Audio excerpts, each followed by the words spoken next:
What's going on, YouTube? Welcome back to the channel. Bad Influence out here today, and I'm just making kind of a little update video for y'all on a couple things that I've done recently. I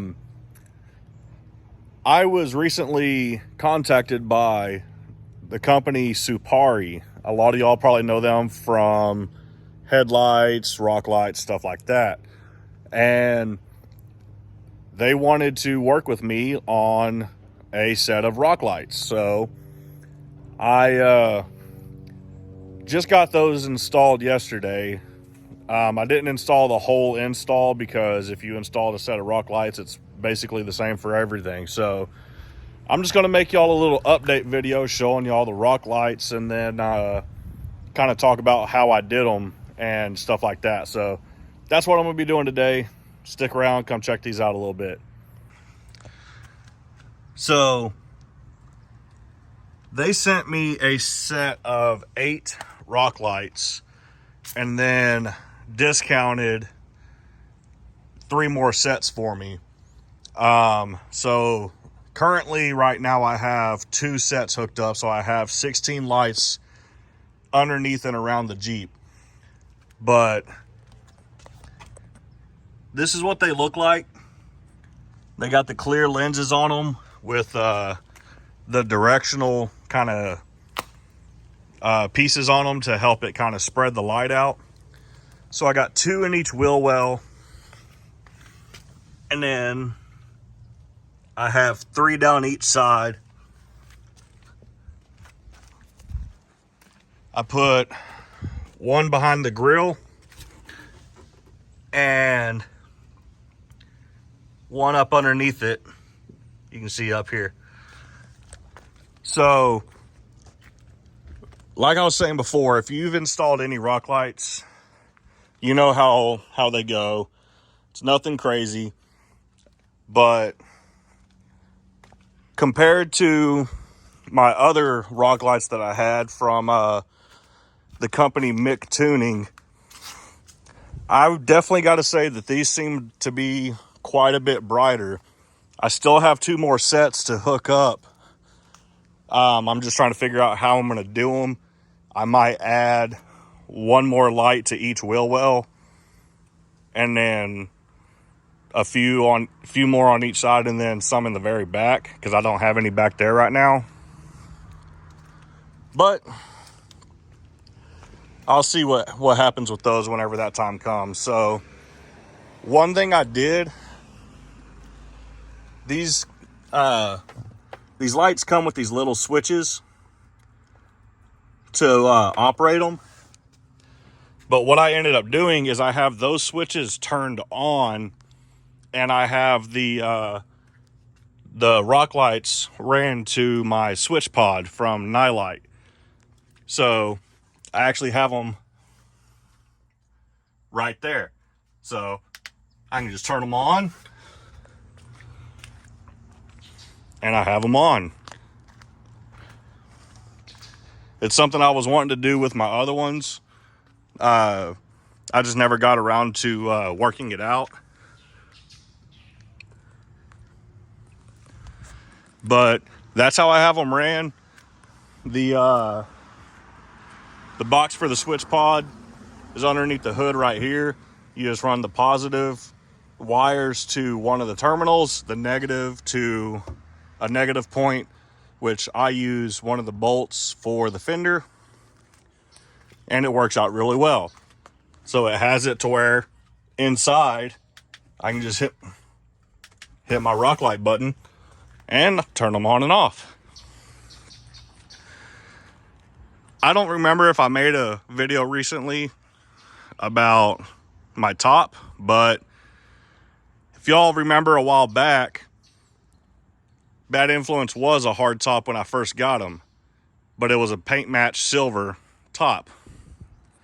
Well, I ended up getting rid of that for a soft top that I had for a while, and I enjoyed the soft top, but whenever I went to remove the top for nice weather and everything, I was still taking the top all the way off. So what I was ending up doing was removing the top all the way and not having it on the Jeep anyway, just like you would with the hard top. The reason for that is because I had the tonneau cover that goes over the back to cover up my speakers and stuff back there.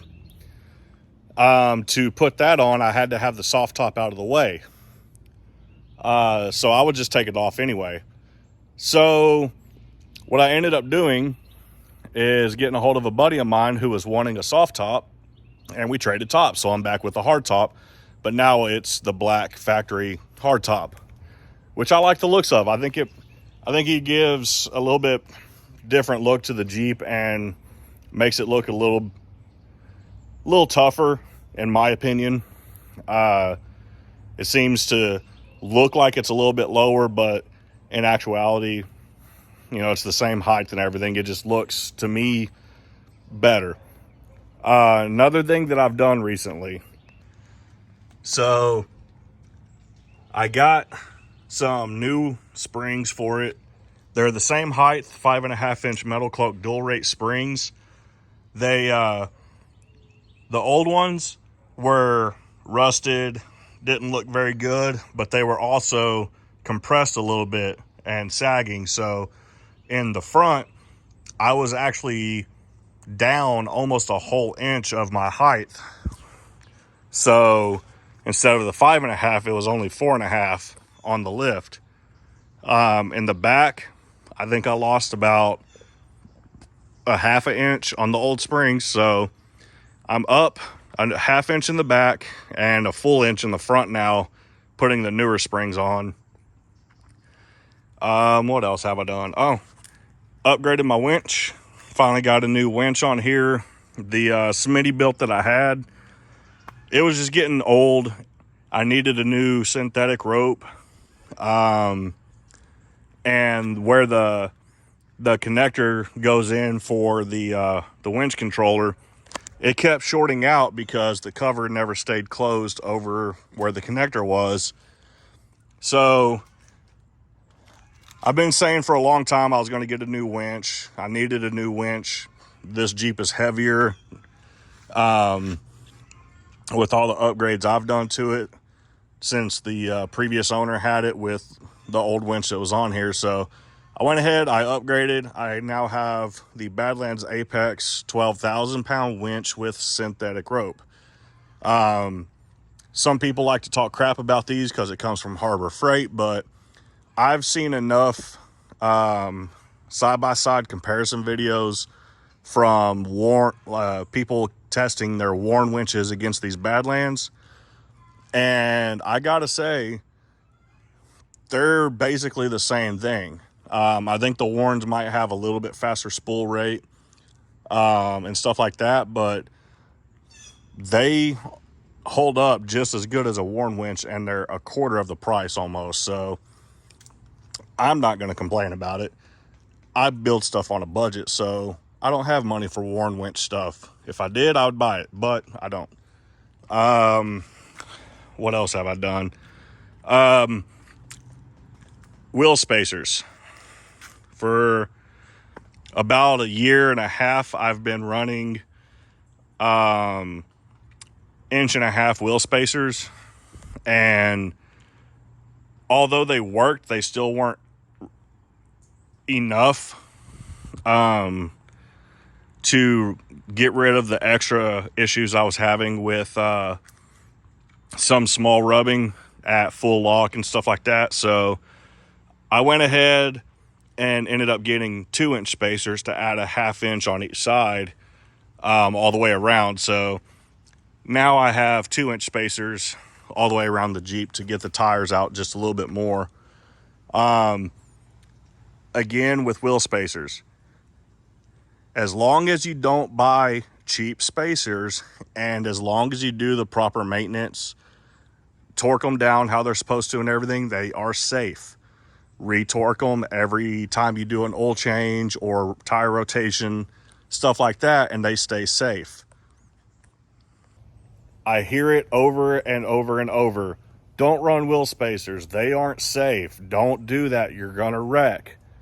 Well, those people aren't exactly wrong, but what they're failing to give extra info about is don't run the cheap spacers. Make sure to do the maintenance for your spacers that you are running. I've talked about it in previous videos. It is what it is.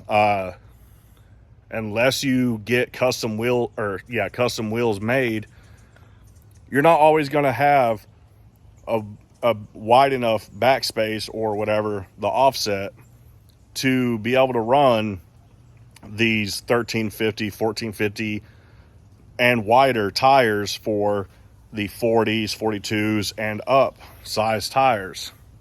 You're going to have to touch wheel spacers at some point when you get to that realm. So just be cautious, do your due diligence, pay the extra money for a good quality wheel spacer, and make sure you torque it every once in a while whenever you do your oil changes or tire rotations. That's all I'm going to say about the wheel spacers. I've beat that dead horse quite a few times. Lastly, I'm just going to retouch on my Boost Auto mirrors. These have been absolutely amazing mirrors.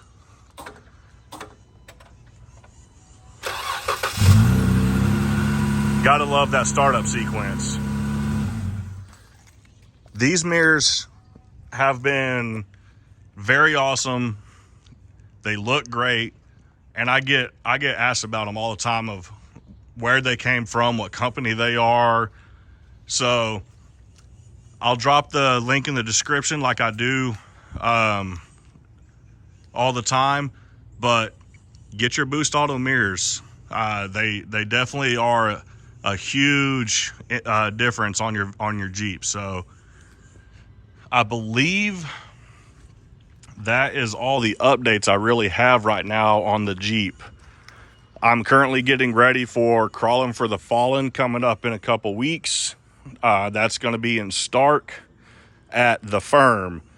So if y'all are going to be out there, keep an eye out for me, because I'll be out there having fun. I'll be camping out there all weekend with my girlfriend and my son. So we'll be out there having fun on the obstacle course, the trails, and checking out all the vendors. So that's going to be it for this video. Hope y'all enjoyed this small little update. Nothing crazy, but I wanted to talk about the Suparee rock lights. I'll throw a clip in at the end of this to show y'all how bright they are at night. But they are definitely awesome and a good bit better than the ones I had on here previously from Mick Tuning. So until next time, Bad Influence out.